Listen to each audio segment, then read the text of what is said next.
Tabi Evliya Şeyhimiz Hazretleri'ne bundan ben de siyahanın tozuyum.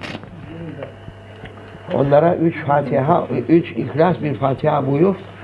Sonra bana emrederse ben dünyayı o taraftan bu tarafa aktarırım. Aman. O kolay. Ben hizmetteyim orada. Kapıda dururum. Ya. Şimdi Euzubillahimineşşeytanirracim. Ya Rabbi ya Allah. İnsanın nefsi şeytanın dişisidir. Buluştu mu şer doğuyor. Kadın erkek buluştuğu vakit çocuk geliyor gibi şeytan nefisten buluştu mu illa bir şer doğar. Nefs ile şeytanın izdivacından şer doğar.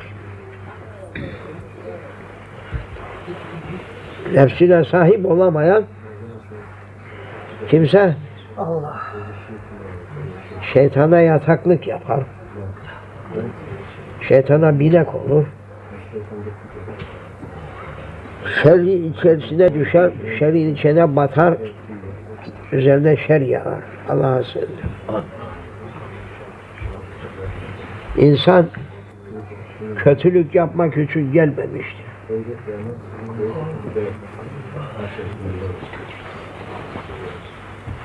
Hayvan teper, mazurdur. Hayvan ısırır, mazurdur. Yani özrü var. Özrü nedir? Sana de ki benim hayvan olduğumu sen bilirsin. Beni ne için sen dürtekledin? Seni tepmeme, seni ısırmama sebep oldum. Kabahat senindir. Bende akıl yok, sende akıl var. Hayvan ile insanın muhakemesi var. Kıyamet gününde. Onun için hayvan bir kimseyi tepip öldürse hayvanı mahkemeye çekip muhakeme edip idam etmezler. Evet. Yok. Hayvan vurdu derler. Ya. Doğru. Nihayet öyle olmuş çok. Kanun tutmaz. Kanun insanlar için. Hayvanlar için kanun var mı? Hayvanları güden insanlar için kanun var da hayvanlar ziyan işlese çobanı çekerler mahkemeye. Hayvanlarla bir şey yok. Onun için insan iyilik yapmak için yaratılmıştır. Kötülük yaptığı takdirde insanlıktan çıkıyor demektir. Bir zaman birisinde bir çocuğu haşa bir kelp ısırmış. Gece inlemeye başlamış o çocuk. Kelbin ısırmasından. Oğlum demiş, neye sen inlersin?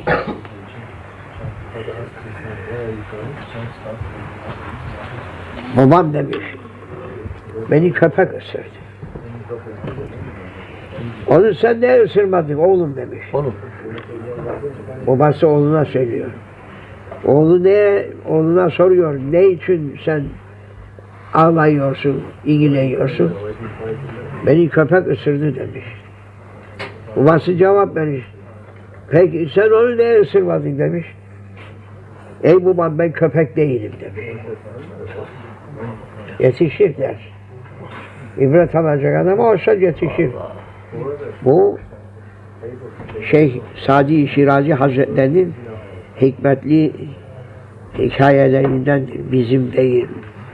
Mal kiminse ona söylemek, onun hakkını vermek lazımdır. Markasıyla. Ya bizim değil o. O hikmetli söz efendim insanlara insanlığı talim için bu kadar meşayih, bu kadar bin evliyalar gelmiştir, ulemalar gelmiştir. Hepsine insanlara insanlığı öğretmek için gelmiş. Lakin bizim zamanımızda bilhassa insanlara insanlığı değil de yırtıcı canavarlığı öğretmeye her şey o yola dökülmüştür. Nereye bakarsanız insanları daha fazla canavarlaştırmaya, daha fazla vahşiliğe sevk eden her şey, bu insanlar onun arkasına düşmüş, kötülüğü öğreniyorlar, iyiliği öğrenmiyorlar. Babam demiş, ben köpek değilim. Ya. Köpek ısırdı da ağlıyorum dediğinde babası demiş, ne sen de ısırmadın onu? Ben köpek değilim demiş.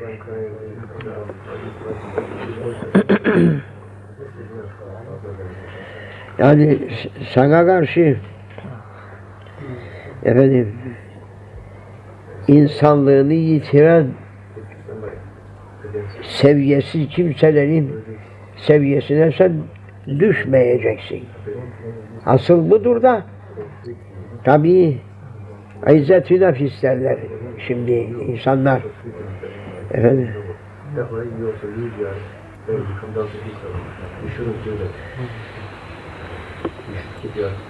ehazethul izzetü bil isim. İnsanın nefsinin boş gururu onu günah işlemeye şekli diyor. Cenab-ı Hak bildiriyor. Güzel söylesen ters anlar. Seninle kavga eder. Seninle muharebe eder. Bir sözü kaldıramaz. Bilhassa nasihatı kabul etmez. Şimdi bu zamanın insanına efendim sövsen kabul eder. Çok hoşuna gelir. Nasihat etsen sana küfür eder. Seninle kavga eder. Sövmek hoşuna gelir bu zamanın insanlarına. Söv. Ama nasihat edeyim deme. Hemen tepeye biner. Sana küfreder. Seninle boğuşur. Der ki benim nasihata ihtiyacım mı var der. Nasihata ihtiyacın yok. Ama belli nasihata ihtiyacı olmadığı çok belli. Deveye demişler, nereden geliyorsun? Hamamdan geliyorum demiş. Hakikaten demişler, dabanındaki çamurdan belli. Senin hamamdan geldiği. Hamamdan gelen çamurun içine batıp mı gelir? Bacakları, ayakları fakirin. İşte onun gibi nasihata ihtiyacım yoktur diyen adam şöyle halinden bellidir. Tamamdır. Tamamdır.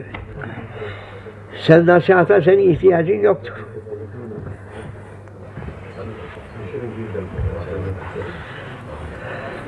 Mandalar, manda biliyor musun? Ha? Kayseri'de çok.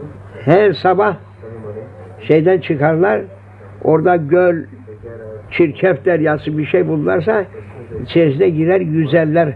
Her gün banyo eder onlar. Camus, onlar suyu çok sever.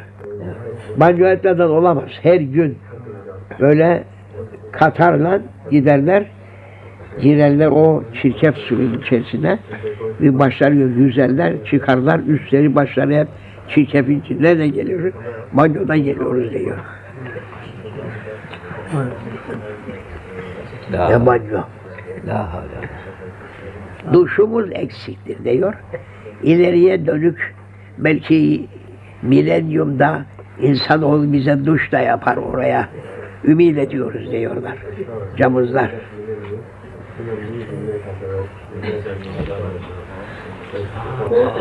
Kirli olduğunu, murdar olduğunu kabul etmiyor 20. asır insanı. Temiz izliyor. Onun için nasihat et beni kabul etmez. Bırak seni. Peygamber gelirse sana ne lazım bize? Bize peygamber lazım değildir derler. Ebu Cehil tohumudurlar. Ebu Cehil bildin mi? Ebu Cehil tohumu. Peygamber zamanında aleyhisselam arpa var mıydı? Efendim? Tiken. Bugün de arpa ve tiken mevcut. Nesilleri ingiraz bulmuş değildir. Nesilleri devam ediyor. Onun için insanların içerisinde de kıymetli olanı, kıymetsiz olanı. Buğday cinsi, arpa cinsi olanla beraber tiken cinsi de vardır ki o tohum da devam ediyor şimdi. Ebu Cehiller bitmedi. Efendimiz Aleyhisselatü Vesselam zamanında bir Ebu Cehil ileri gelenleriydi o. Ondan sonra onun tohumu devam etti. Şimdi hesaba gelmez. Ebu Cehillerin hesabını kompütörde bitiremez. O kadar çoğaldılar.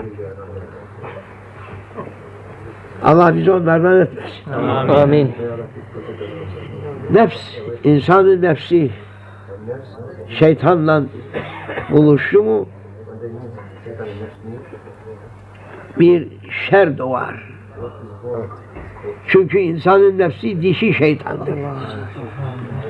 İnnen nefse la emmâratun bis-sû'i illâ mâ rahme Rabbi. Sadakallahul azim. Allah'ın rahmetini isteyen aman ya Rabbi beni nefsin eline bırakma dediği vakitte Cenab-ı Hak gözetir. Ama Cenab-ı Hakk'a iltica etmeyen adam nereden kurtulacak? Batağa düşen insan kendi kendine kurtulayım dedik sonra çırpındık sonra batakta daha batar. Onun için dışarıdan bir elini uzatacak, bir değnek uzatacak, bir ip atacak, bir tekerlek atacak, bir kimseye bakar onlar. O olmasa katiyen kendi uğraşmasıyla o vatan içinden çıkamaz. Her uğraşmada, her zıplayıp düşmede biraz daha batar içerisine. Hafızan Allah. Onun için nefsin eline Allah bizi düşürmesin diye Efendimiz münacatta bulundu. Amin. Bir lahza içerisinde imansız yapar insanı. Nefis.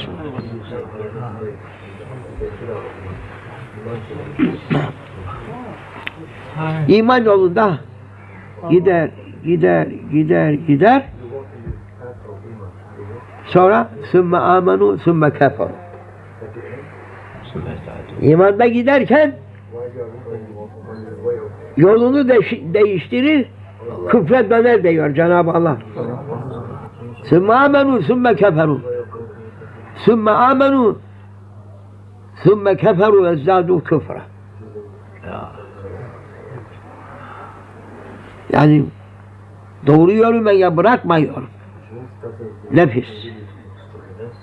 Hemen fırsatını buldu, kaçar şeytanın arkasına gider.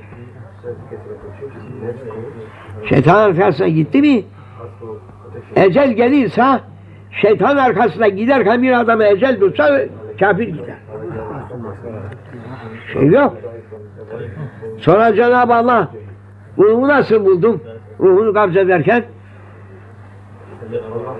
Bana doğru muydu? Yoksa benden yüzünü çevirmiş miydi? Mevla soracak. Her şey bilir ama soruyor. İşitsin kul da. Yüzü ne tarafaydı? Kıbleye çevir. Eği çevir, yan yatır. Ya dünyada kıblenin yüzünü tarafını bilme. Herifi istediğin kadar döndürsen kabrin içinde. Döner mi? Aman yarabbim. Allah'ım korusun. Kıbleye döndür diyor.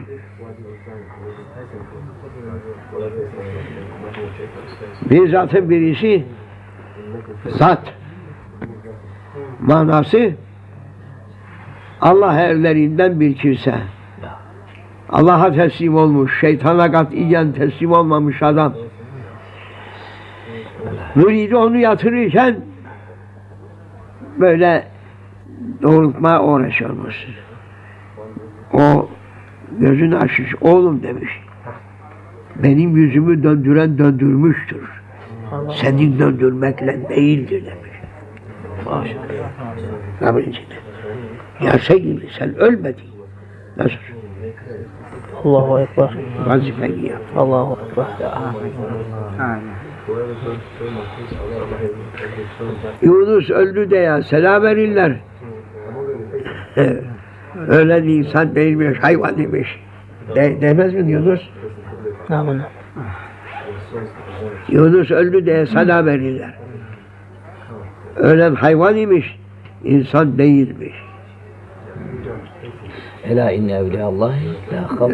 Velahum yahzanun. Ölen hakikaten insan olan ölmesi yok işte o zat ona müridine söylemiş ki bizim yüzümüzü döndürmüştür. Yani senin benim kefenimi böyle doğrultup da o tarafa döndürmeye. Senin döndürmen kâr etmez. O döndürmedikten sonra mezarcının seni mezarda kıbleye karşı döndürmekte kâr yok. O döndürdüyse o da ne zaman döndürür? Dünyada sen ona da doğruysan kıble ne kıbleye baktır diyor.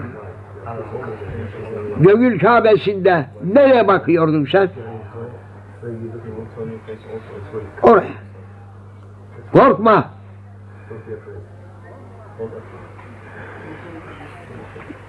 Haccac büyük ashab-ı kiramdan Zübeyir bin Avvam Hazretleri'ni şehit etti o. Hazreti Zübeyir'dir. Da onu boynunu vurdururken yüzünü kıbleden döndürün demiş. Gülüyordu. Neye gülüyorsun demiş. Bu derecede Allahu Zülcelal'in seni benim üzerime musallat ettiği ilahi takdire razı olup güldüm demiş. Kıbleden döndürün aşağıya başını. Başını aşağı döndürüp şehit etmiş o. Haccac-ı Zalim sonra dalları diktiği vakitte öyle tabir etmek lazım ona.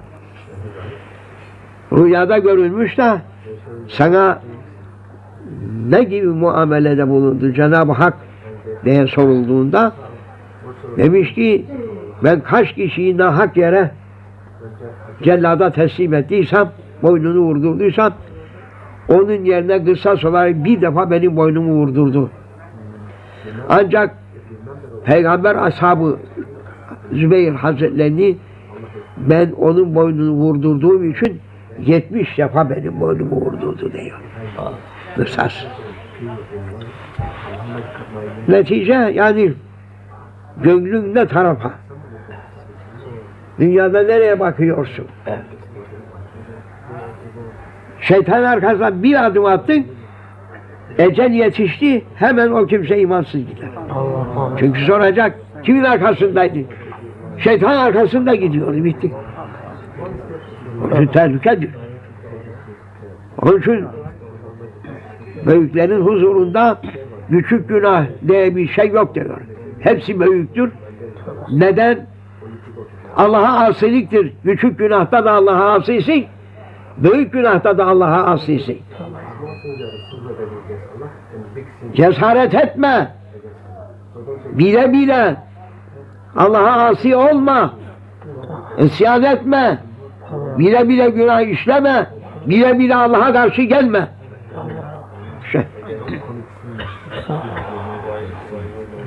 Küçük günahda biz ulema, İslam uleması, Allah onlara rahmet kapılarını alsın. Onların tasnifidir, ümmeti hafifletmek için. Mesuliyetlerin, çünkü küçük günaha iptila çoktur. Tütün de içer hocalar bizim. Deve küçük günahtır. Zararı yok. Büyük deseydi batacaklardı. Mihrapta okuduklarını şaşıracaklardı. Kendilerini şaşıracaklardı. Küçük günah 3 defa tekrar edilirse büyüğe döner diyor. Büyük günah istiğfar ile küçülüp yok olur. Küçük günah ısrar edildik sonra büyük günah olur. Küçükten de sakın.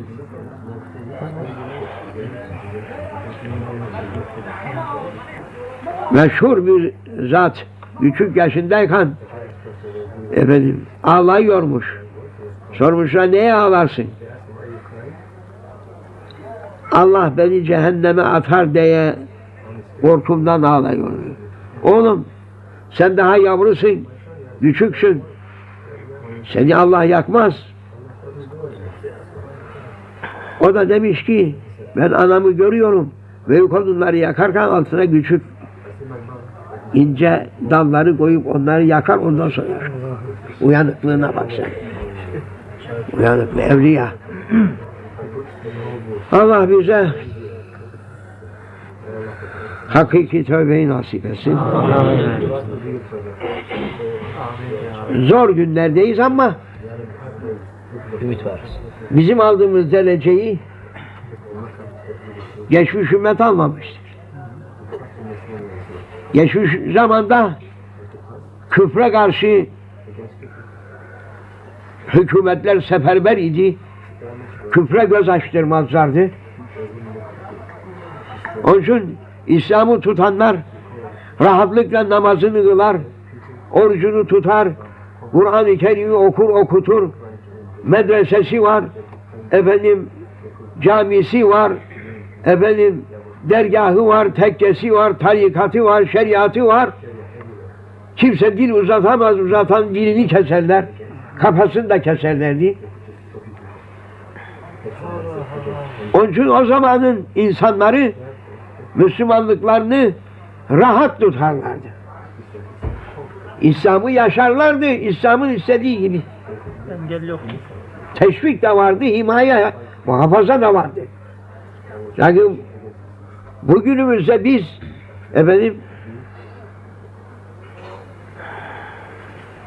İslam'a göz açtırılmıyor. Orada küfre göz açtırmaz hükümet. Şimdi aksine döndü iş. İslam'a göz açtırmıyor hükümet. Ama doğru İslam ismini kullanmıyor. Yani İslam'ın heybetine baksa. Hiçbir şeyimiz yok. Hiçbir şeyimiz yok. Lakin Allah'ın azametinin, kudretinin nişanında İslam diyemiyor. İslam'a karşı diyemiyor. Uydurma kelime koyuyor oraya. Uydurma kelimeye düşmanız diyor Allah'ım. Bizim elimizde ne var ya be Mustafa? Kırık sopa. O da elimizden alıp kafamızda vururlar. Zahir gücümüz de yok. Zibidiliğimizden Manevi gücümüz hiç yok. Öyleyken hiçbir hükümet İslam'a karşıyız diyerekten İslam'ı doğrudan kaldırıp ona hücum edildiğinde cesaret bulamıyor. Ordular, donanmalar, tayyareler, toplar, tüfekler, atomlar, matomlar İslam'ı hedefe koyup da buna vuracağız diyemiyor İslam'a gıybete başlar. Evet. Yine bilmem neci diyorlar. Ama Müslümanlara diyerekten hitap edemiyor. İslam'a doğrudan hitap edemiyor. Evet. Müslümanlara doğrudan hedef gösteremiyor. İlla böyle şöyle alavera dalavera evet, yapıyorlar. Allah hak üzerinde bizi sabit kadem etsin. Amin. Allah Allah. Allah Allah. Allah Allah. Aziz Allah. Allah Allah. Allah Allah. Allah Allah. Kerim Allah. Allah Allah. Allah Allah. Allah Allah. Subhanallah.